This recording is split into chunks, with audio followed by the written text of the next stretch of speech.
கிறிஸ்துவுக்கு அன்பானவர்களே, இந்த காலை வேலைக்காக ஆண்டவரை ஸ்தோத்திரிக்கிறேன். உங்களுக்காக வல்லமையின் நேரம் தேவ பிள்ளைகள் காலை வேலைக்காக ஆண்டவரை ஸ்தோத்திரிக்கிறேன். இந்த நாள் வேதத்துக்கு ஆதாரமாக ஆதியாகமம் 2ஆம் அதிகாரம் 11வது வசனம் வாசிக்கிறோம். ஆண்டவர் தேவ பிள்ளைகள் நம்மளை ஆசீர்வதிக்கும்படியாக இந்த உலகத்திலே பலவிதமான காரியங்களை படைத்து இருக்கிறார். பலவிதமான நதிகளை படைத்து இருக்கிறார். முதல் நதி பைசோன் என்கிற நதியை பார்க்கிறோம் தேவ பிள்ளைகளே. அந்த பைசோன் நதி போற இடங்கள் எல்லாம் பொன்னு விலகி என்று வேதத்திலே பார்க்கிறோம். ஆதியாகமம் 2ஆம் அதிகாரம் 11ஆம் வசனத்தில் வாசிக்கிற தேவ பிள்ளைகளே, இந்த உலகத்துல எத்தனையோ நதிகள் எல்லாம் தேவன் படைத்தது. ஒவ்வொரு நதிக்கும் ஒவ்வொரு விதமான காரியங்கள் ஆண்டவர் வைத்திருக்கிறார். ஆசீர்வதிக்கிற தேவன் தேவ பிள்ளைகள் ஆசீர்வாதத்தை கையில எடுத்து ஆண்டவர் என்ன பண்ண மாட்டார், உங்க கொடுக்க மாட்டார். பணத்தை அவரே கட்டையா அடிச்சு உங்க கையில கொடுக்க மாட்டார். தங்க நகை பொண்ணு எல்லாம் வேலை அவரே கொடுக்க மாட்டார். வேத வசனம் சொல்லுகிறது, இந்த பைசோ நதி ஓடுகிற இடம் எல்லாம் தேவ பிள்ளைகளே பொண்ணு விளையும் அப்படின்னு சொல்லப்படுகிறது. அப்படின்னா என்ன? பொண்ணா விளையும். அந்த பொண்ணு கிடைக்கிற ஆசீர்வாதம் தேவ பிள்ளைகளே, அதான் அப்பேற்பட்ட ஒரு ஆசீர்வாதம் தேவ பிள்ளைகளே. அந்த நதிக்கு தேவ பிள்ளைகளே ஆண்டவர் அப்பேற்பட்ட ஒரு கிருபைகளை வல்லமை கொடு. ஒவ்வொரு நதிக்கும் ஒவ்வொரு, நம்ம நாட்டுல ஏகப்பட்ட நதி இருக்கு. காவிரி இருக்கு, கங்கை இருக்கு, தாமிரபரணி இருக்கு, இப்படி பல நதி இருக்கிறது இந்தியா தேசத்துல. இன்னும் பாத்தீங்கன்னா வெளிநாட்டுல பல நதிகள் இருக்கிறது. தேவ பிள்ளைகளே, உன் வாழ்க்கையை நிரப்பணும்னா அந்த நதி பைசோனுங்கிற நதி கடந்து வர வேண்டும். தேவ பிள்ளைகளே, எது போலுங்களே, அப்ப அந்த நதி ஜீவ ஊத்தாகிய நதியாகிய வற்றாத நீர் ஊத்தாகிய இந்த ஜீவ நதி அப்படியே உனக்குள்ள கடந்து வர வேண்டும். அது எங்க செய்யுதோ, எங்க நிரப்புதோ, எங்கெல்லாம் போதோ, உன் வாழ்க்கையில எங்கெல்லாம் போதோ அதெல்லாம் விளையும், பொன்னாக விளையும், ஆசீர்வாதமாக விளையும். தேவ பிள்ளைகளே, ஜீவ ஊத்தாகிய அந்த நதி யாரு? தேவ பிள்ளை வற்றாத நீர் ஊற்றை போல இருப்பார் அந்த நதி. தேவ பிள்ளை அதுதான் இயேசு கிறிஸ்து. ஹல்லேலூயா. தேவ பிள்ளை அந்த நதி ஓடுகிற இடம் இயேசு எங்கெல்லாம் ஓடுகிறார்களோ அந்த நதி வந்துட்டா தேவ பிள்ளைக்கு பொண்ணு விளையும். தேவ பிள்ளைகளை அதை நம்ம பயன்படுத்தணும், இந்த அதிகாரத்தை பயன்படுத்தணும், அந்த வல்லமை பயன்படுத்தணும். தேவ பிள்ளைக அந்த நதி ஓடுகிற பைசோன்னு ஓடுகிற இடம் எல்லாம் பொண்ணு விளைய போகிறது. இயேசு கிறிஸ்து உங்க வாழ்க்கையில வர போதெல்லாம் தேவ பிள்ளைகளே ஒரு ஆசீர்வாதம் உண்டாக போகிறது. வற்றாத நீரூட்டாக நதியாக அவர் கடந்து வர போறார். நீ பைசோனுக்குள்ள கடந்து அந்த நதிக்குள்ள கடந்து வரணும். தேவ பிள்ளைகளே, அந்த நதி போற இடத்துலதான் நீ போகணும்.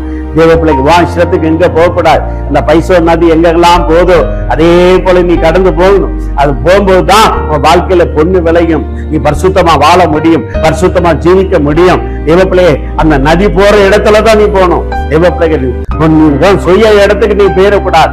தேவ பிள்ளை அவர் என்ன அந்த வழி, அந்த நதி எங்கெங்கெல்லாம் ஓடுகிறதோ அங்கெல்லாம் தான் தாவீது சொல்கிறான். தேவ பிள்ளைகளே சும்மா இருக்கக்கூடிய ஆலோசனை கர்த்தருடைய வேதத்துல இரவு பகல் தியானமா இருக்கிற மனுஷன் அவன் நதியோரத்தில் நடப்பட்ட மரங்களை போல இருப்பான் சொல்ல. அந்த நதி அந்த நதி போற இடங்கள் எல்லாம் விளைச்சல் பச்சை எல்லாம் காணும், பொண்ணும் காணும், நல்ல விளைச்சலை காண முடியும்.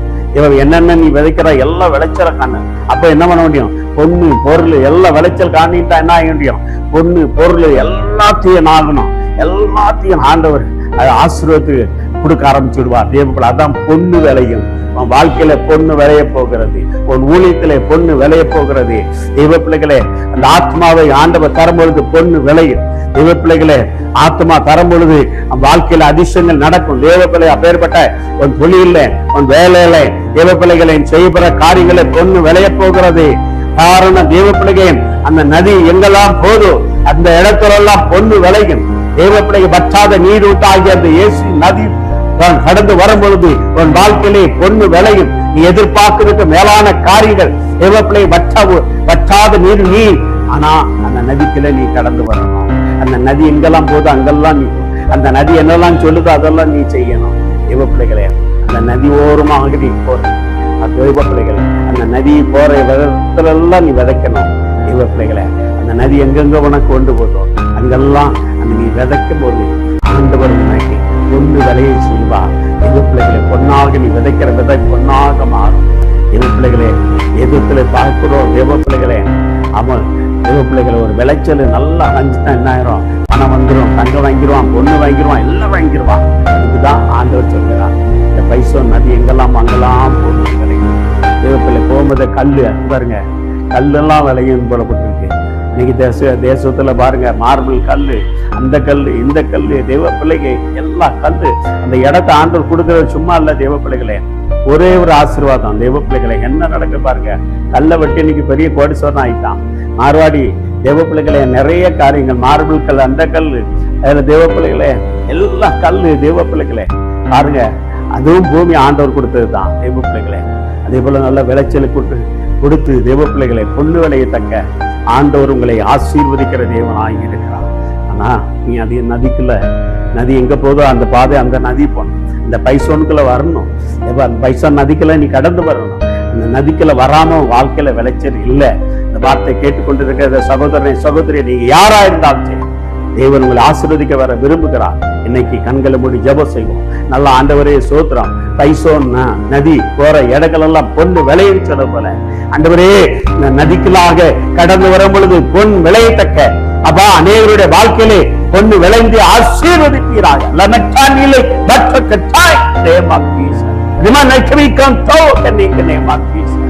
நம்முடைய கரத்தில் ஒப்பு கொடுக்கிறோம். வழி நடத்துங்க, ஆசீர்வதிங்க. பெரிய காரியம் இயேசுவின் நாமத்தினாலே. God bless you.